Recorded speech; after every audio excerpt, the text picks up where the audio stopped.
Now, this simply tells us that what fear does to us is that fear cages us. Fear places a limitation. Fear tells us how far we can go. Fear tells us that we can do much more than we are doing. Fear tells us that we cannot explore more ground than we are already exploring. Now, and if that is what fear does, what fear simply succeeds in doing to us as individuals is cage us, place us at a spot where we're unable to take steps. We have dreams, we have aspirations, there are things and places we want to go, but fear says to us, you can't go there. Now, I remember growing up as a child, one of the things that we had desired to love to do in those days was, to have the opportunity to ride bicycle. And, with the little pens we used to, we had, we pay those who help us to ride. But, anytime you're riding, you are more comfortable when the person teaching you, you can see him holding the bike. And so with that kind of fear, you are limited.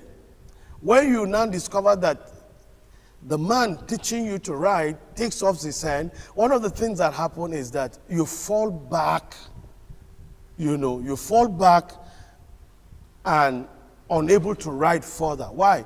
Because you assume the person helping you is off. But what the person is trying to do with you is to be able to deal with the spirit of fear so you can take the steps required. I remember also learning to swim.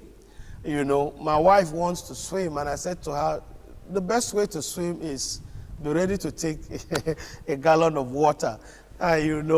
Sometimes when you want to learn certain things, you want to learn to drive, you want to learn to swim, there's that spirit of fear that just comes around and tries to place a limit to your life. Well, listen, the truth is that everybody can swim. Everybody can float. Amen. Only if you deal with that spirit of fear, you find yourself floating. You find yourself swimming. Now, I need to say it, and I need to say it in this way. You find people at the edge of a swimming pool where they can feel their feet on ground, touch the base of the swimming pool. You find them comfortable, just walk around, hit the water, and they are not going any further. They are not learning. They are not becoming better, not because they cannot swim. And the truth about it is simply this: the energy you spend at the shallow level of life, you can spend that same energy in deep waters. You can step into deep waters and enjoy the glory and the beauty that God wants to bring along our path. Now, we have said earlier on that fear is associated with walking in dark rooms or traversing, parts or units that are dark. And if that is true, then we have a responsibility to deal with the spirit of fear.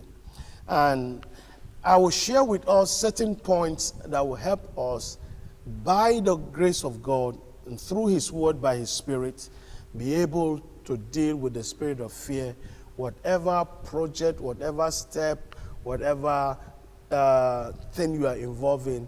I can see God's glory and honor just walk in your own life. The Lord bless you.